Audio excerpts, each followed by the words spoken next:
Hi friends, welcome to Recipes in My Home. Proceed in easy cooking. Living kitchen recipe plus log. Aras and Alex. RRR Smart House. All in one by Vicky. Jannat Kitchen and Vlog. Garki Rasai by Sangeet Gupta. Cook Brilliant. Pakisa Kitchen. Joshua Lucasen. Tiny Feast. Sweet Peppers. Chaitra Loka. Shivani's Kitchen. Roof's Cooking. Srishti Cooking Tamil. Food Time Foodies. Raja's Kingdom and all friends, thank you so much for your support. மிளகாய் நம்ம வீட்டில் வாங்கி வச்சுருந்தது பழுத்துருச்சுன்னா கவலைப்படாதீங்க. இந்த மாதிரி ஒரு சட்னி பண்ணிக்கோங்க, ரொம்ப டேஸ்டியாக இருக்கும். வாங்க அதை எப்படி செய்கிறதுன்னு பார்க்கலாம். 4-5 டேபிள் ஸ்பூன் அளவுக்கு நல்லெண்ணெய் ஆட் பண்ணியிருக்கேன். ஹீட் ஆனதும் 1/2 ஸ்பூன் அளவுக்கு ஜீரகம் சேர்த்துட்டு பொரிஞ்சு வந்த பிறகு 2 பல் பூண்டு சேர்த்துருக்காங்க.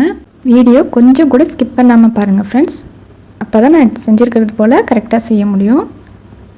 இப்போ தக்காளி பழம் 2 பல்லாரி வெங்காயம், 4 மிளகாய் இதை போல் கட் பண்ணி எடுத்து வச்சுருந்தேன். இப்போ நான் அதையும் சேர்த்துக்கிறேன். ரொம்ப சூப்பராக இருக்குங்க. இட்லி, தோசை, ஆப்பத்துக்கும் நல்லாயிருக்கும். இதே மெத்தட் ஃபாலோ பண்ணி செஞ்சு பாருங்கள், ரொம்ப டேஸ்டியாக இருக்குங்க, நல்ல வாசனையாகவும் இருக்கும். இப்போ பாருங்கள், இந்த அளவுக்கு வதங்கிடுக்கு. உப்பு சேர்த்துட்டிங்கன்னா இன்னும் சீக்கிரமாக நல்லா வதங்கி வந்துடும். உப்பு தேவையான அளவுக்கு இப்போ நான் ஆட் பண்ணிவிட்டு ஒரு 5 மினிட்ஸ்க்கு வதக்கிட்டேங்க. இந்த ஸ்டேஜில் ஒரு 1/4 ஸ்பூனுக்கும் கம்மியாக போட்டுக்கலாம் பெருங்காயத்தூள் சேர்த்துட்டு செஞ்சு பாருங்கள், ரொம்ப அருமையாக இருக்குங்க. 2 இட்லி எக்ஸ்ட்ரா சாப்பிடுவீங்கங்க. இப்போ ஒரு சின்ன சைஸ் இந்த அளவுக்கு புளி எடுத்திருக்கேன். புளி சேர்த்து செஞ்சு பாருங்கள். கொஞ்சமாக புளி, ரொம்ப போட்டுறக்கூடாது. இப்போ நல்லா வதங்கிடுச்சு. இந்த ஸ்டேஜில் ஆஃப் பண்ணி வச்சுக்கிறேன். நல்லா ஆற விட்டு அரைச்சிடலாம். இப்போ பாருங்கள், அதே எண்ணெயிலே நான் தாளிச்சிக்கிறேங்க. 1/2 ஸ்பூன் கடுகு சேர்த்துட்டு பொரிஞ்சு வந்ததும் கருவேப்பிலை ஆட் பண்ணியிருக்கேன். கருவேப்பிலை சேர்த்துட்டு அதையும் நல்லா மிக்ஸ் பண்ணி விட்டுக்கலாம். நல்லா இது போல் வெடித்து பொரிஞ்சு வரணும். வந்ததுக்கு பிறகு அப்படியே சட்னியில் கொட்டிட்டாங்க.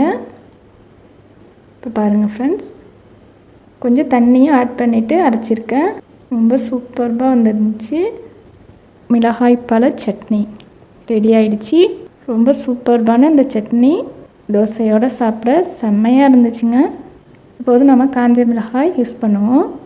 அப்படி இல்லாமல் மிளகாய் பழுத்து இருந்ததுன்னா இதே மெத்தடில் செஞ்சு பாருங்கள், ரொம்ப அருமையாக இருக்கும். நிறைய ஃப்ரெண்ட்ஸ் சப்ஸ்கிரைப் பண்ணாமலே பார்த்துக்கிட்டு இருக்கீங்க, ப்ளீஸ் சப்ஸ்கிரைப் பண்ணிவிட்டு பாருங்கள் ஃப்ரெண்ட்ஸ். ரொம்ப டேஸ்டியான இந்த சட்னி நீங்களும் செஞ்சு பார்த்துட்டு எப்படி வந்துச்சுன்னு எனக்கு மறக்காமல் கமெண்ட்ஸ் பண்ணுங்கள் ஃப்ரெண்ட்ஸ். தேங்க்ஸ் ஃபார் வாட்சிங். சூப்பர்.